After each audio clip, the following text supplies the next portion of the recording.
स्वागत है दोस्तों आपका अपने चैनल अपेक्स कैरियर क्लास के यूट्यूब चैनल पर।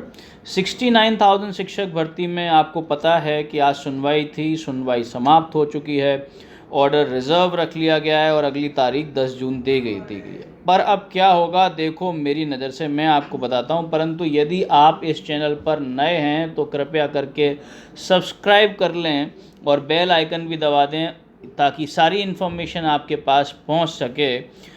अब मैं आपको शुरुआत करता हूं सुनवाई से कि सुनवाई में आज क्या हुआ। सुनवाई में उत्तर कुंजी मामले में अभ्यर्थियों की तरफ से ये बात रखी गई कि प्रक्रिया जो हुई है वो उसकी अनदेखी हुई है और बिना उत्तर कुंजी हल किए प्रक्रिया आगे बढ़ाना अभ्यर्थियों के साथ घोर अन्याय होगा। बिना यूजीसी के परमिशन के प्रक्रिया शून्य रखी जाए, ऐसा कहा मिश्रा जी ने अभ्यर्थियों की तरफ से।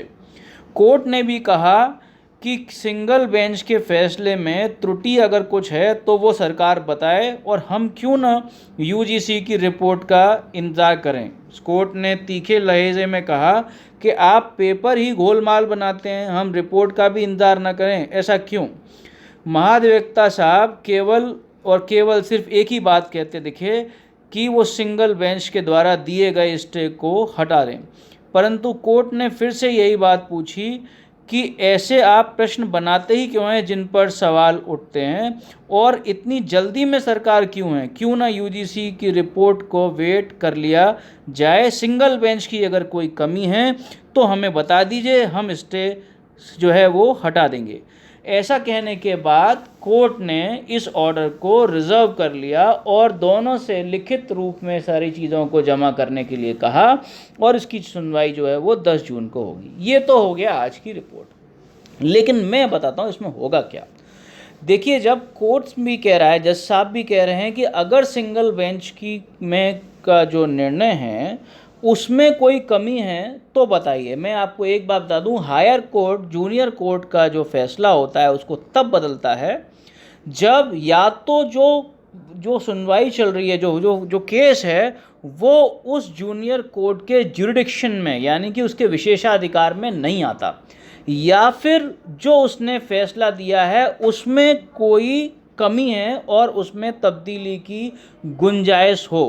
परंतु जो अभी फैसला दिया गया है उसमें तब्दीली की कोई जो है वो गुंजाइश नहीं है, क्योंकि जज साहब ने उसमें कोई फैसला नहीं दिया सिंगल बेंच में। उन्होंने ये कहा है कि जो पूरी रिपोर्ट है यूजीसी जो है वो 12 जुलाई तक तैयार करे, उन क्वेश्चंस के ऊपर जो गलत हैं सही क्वेश्चंस के आंसर बताए, ताकि जिन बच्चों के जो नंबर सही हैं वो इसमें शामिल हो चुके हैं। ये सही प्रक्रिया है, इसे कोई भी बेंच या कोई भी कोर्ट नकार नहीं सकती, क्योंकि वो अंतरिम फैसला नहीं है। स्टे देने को हटाने को भी संभव नहीं है, क्योंकि स्टे अगर नहीं हटाएगा और सरकार भर्ती प्रक्रिया कर लेगी तो जो बहुत सारे हज़ारों विद्यार्थी हैं जो इसमें शामिल होंगे उनके पास कोई विकल्प नहीं बचेगा और ये ढीलम ढाल बात होगी कि एक्स्ट्रा पद इसमें जोड़ दिए जाएंगे।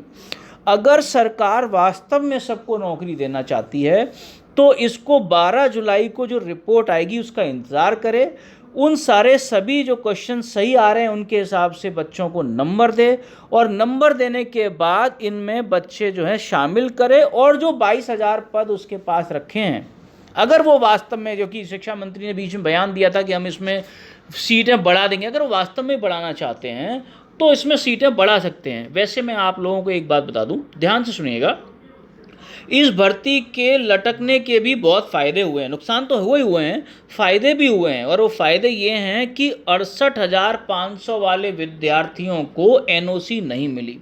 ये बात मैंने पहले भी बताया था आपको कि समान पद पर समान वेतन पर कार्य करने वाले विद्यार्थी या अब लोगों को समान पद पर नौकरी करने का मौका नहीं मिलता, एनओसी नहीं मिलती है। लेकिन अब यहाँ से 68,500 के करीब 15,000 व्यक्ति जो है वो बाहर हो जाएंगे।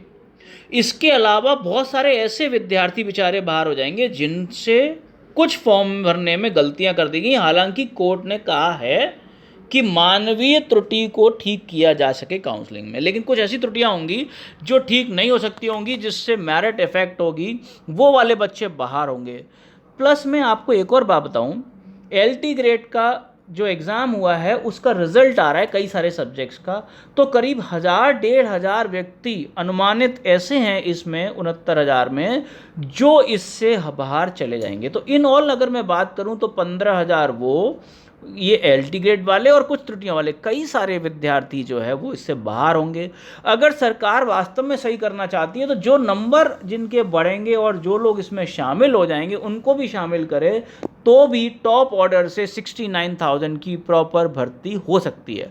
और अगर सरकार की नीयत बिल्कुल सही है, जो कि मुझे लगता है, क्योंकि कई बार ऐसा जो है मंत्री जी ने बयान दिया है कि हम इसमें अगर पद एक्स्ट्रा जोड़ देंगे, अगर वो जोड़ना चाहते हैं तो वास्तव में वो 22,000 पद हैं या जितनी पद वो जो उनके पास पुराने हैं उनको जोड़ दें, तो इसमें सही विद्यार्थी जो है वो चयनित होंगे और सब लोगों का भला होगा। मैं आपके उज्जवल भविष्य की कामना करता हूँ।